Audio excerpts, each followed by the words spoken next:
한국에 살고 있는 다문화 가족의 현실, 피처링 열받는 행정적 문제. 외국인도 너무나 살기 좋은 대한민국인데요. 근데 골 때리는 행노답 상황들도 많다는 사실 알고 계셨나요? 빙산의 일각분이 저희들의 다문화 가족 현실적 한국살이 이야기. 지금부터 하나씩 밝혀봅시다. 넘버 3. 사업자 등록증 앤 통신 판매예요. 세 번째는 사업자 등록증과 통신 판매업에 대한 내용인데요. 외국인이 한국에서 사업자 등록증을 발급할 때 과연 온라인으로 신청이 가능할까요? 뻔하죠. 정답은 X. 역시나 불가능해요. 한국인의 경우 홈택스 홈페이지를 통해서 사업자 등록증을 신청할 수 있지만 외국인의 경우엔 거주지 관할 세무서에 방문하셔야 돼요. 그래서 저는 아산으로 갔죠. 온라인으로 상품 및 서비스를 판매하려고 하신다면 사업자 등록증 뿐만 아니라 통신 판매업 신고증도 필수로 들고 있어야 하는데요. 사업자 등록증을 먼저 한 후에 통신 판매업을 신고하시면 돼요. 만약에 사업자 등록증을 만들고 주소지 변경이나 변경사항이 생겼을 경우엔 어떻게 해야 될까요? 사업자 등록정보 변경 신청을 할 경우 외국인도 한국인처럼 홈택스에서 온라인으로 편하게 가능한데요. 그렇지만 통신 판매업 변경 신청은 온라인에서 불가능하기 때문에 변경 주소지 구청에 방문하셔야 된다는 거 참고하세요. 할게요. 외국인 배우자의 사업자 등록증 아니면 통신 판매업 발급 방법에 대한 내용은 따로 영상으로 준비해 볼게요. 넘버 4. 대출. 네 번째는 대출이에요. 사실 대학생 때는 대출이 필요하지 않아서 잘 몰랐는데 이게 대학 졸업 이후에 직장도 다니고 아이가 생기니까 차도 필요하고 집도 필요하니까 대출을 알아봤는데요. 필요한 서류들을 챙기고 두근거리는 마음으로 얼른 나에게 돈을 주렴 하고 제1금융권에 방문을 했더니 제 얼굴을 보자마자 외국인 아니세요? 네 맞는데요. 외국인은 대출 안 돼요 하고 3초 만에 그렇게 대기해서 이렇게 딱 앉았더니 3초 만에 거절당해서 완전 충격. 외국인 신분이라는 이유로 제1금융권에서 서류 확인도 하지 않고 그냥 바로 거절을 당하니까 진짜 좀 슬프더라고요. 다른 은행에도 전화해서 혹시 외국인이 대출 가능한 상품이 있나요? 라고 물어보니까 다 없다 하고, 그럼 한국에 살고 있는 그 많은 외국인들이 다 어떻게 살고 있는지 궁금해지면서 진짜 만약에 돈이 급한 경우에는 다 대부업체를 사용할 수밖에 없겠구나 라는 생각에 진짜 안타깝더라고요. 저희도 그 당시 어쩔 수 없이 제2금융권도 알아보고 했는데 이자가 연 17% 이상이라서 결국 대출을 포기하고 그냥 제 명의로만 대출을 받았어요. 맞아요. 전화를 하는데 갑자기 그럼 금리가 얼마인가요? 해서 18%요 이렇게 말을 하더라고요. 그래서 저도 이렇게 하고 이렇게 욕이 나올 뻔했는데 그냥 안 받을게요 하고 현금으로 처리를 했죠. 최근에도 전세자금 대출 연장을 해야 해서 제1금융권에 관련 서류를 지참하고 방문했는데요. 다 끝나고 나갈 때쯤에 혹시나 하는 마음으로 혹시 외국인도 전세자금 대출 가능한가요? 물어보니까 외국인은 안 돼요 하고 또 3초 컷. 이번엔 3초도 아닌 것 같은데 1초? 2초? 근데 집에 돌아와서 온라인으로 막 검색해보니까 저희가 다녀왔던 그 은행 상품 중에도 외국인 전세자금 대출 상품이 있긴 있더라고요. 뭘까요? 분명 없다고 안 된다고 그냥 바로 끝나는데. 폭풍 검색해보니까 외국인 비자 종류가 36개나 되는데 그 중에서 F2, F4, F5 이거는 서울 보증으로 전세자금 대출이 가능하다고 해요. 은행마다 또 다르다고 하니 은행 지점에 방문하셔서 제대로 한번 문의해보면 좋을 것 같아요. 그리고 은행 지원이라고 해서 모든 대출 상품을 다 알고 있는 게 아니라서 미리 이것저것 다 알아보고 방문하시는 걸 강추드립니다. 강추. 저는 F6, 약간 결혼 이민 비자라서 요새 들어 영주권이나 귀화도 고민이 되는데요. 할까요?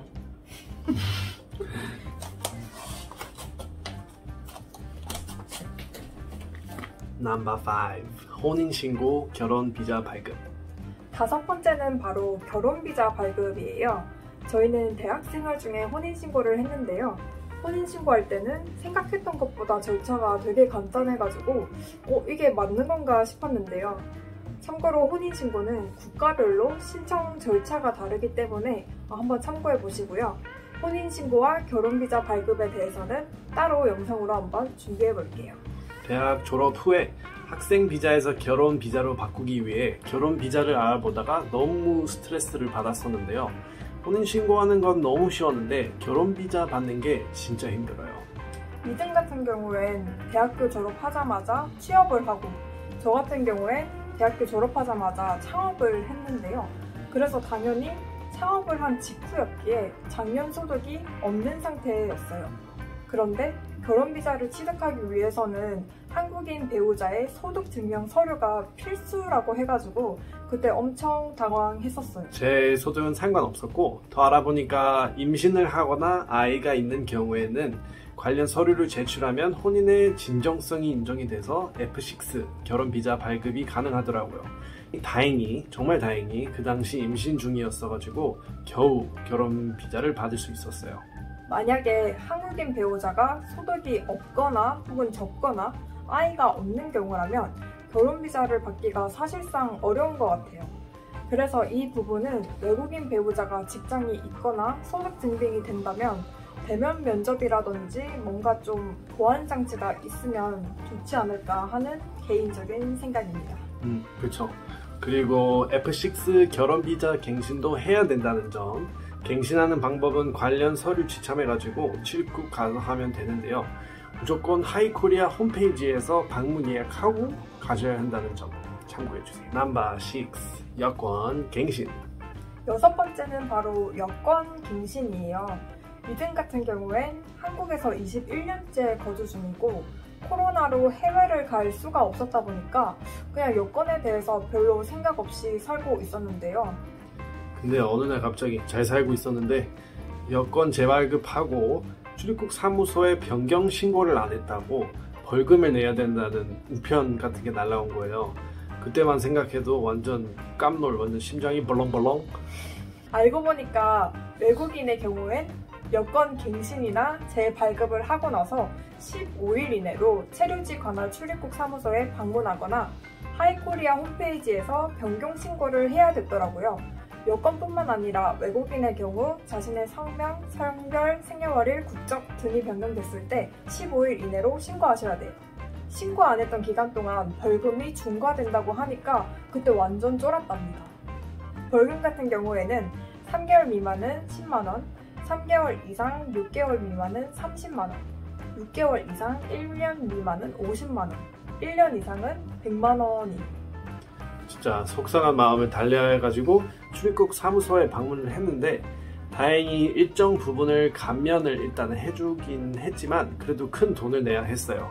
그것도 현금으로. 계좌이체나 카드 결제 안 된다고 현금으로만 내야 했는데 심지어 그 당시 혹시나 하고 이 정도 돈이면 되겠지 하고 챙겨가긴 했는데 돈이 모자라서 며칠 뒤에 다시 출입국 사무소 예약을 하고 방문해야 했답니다.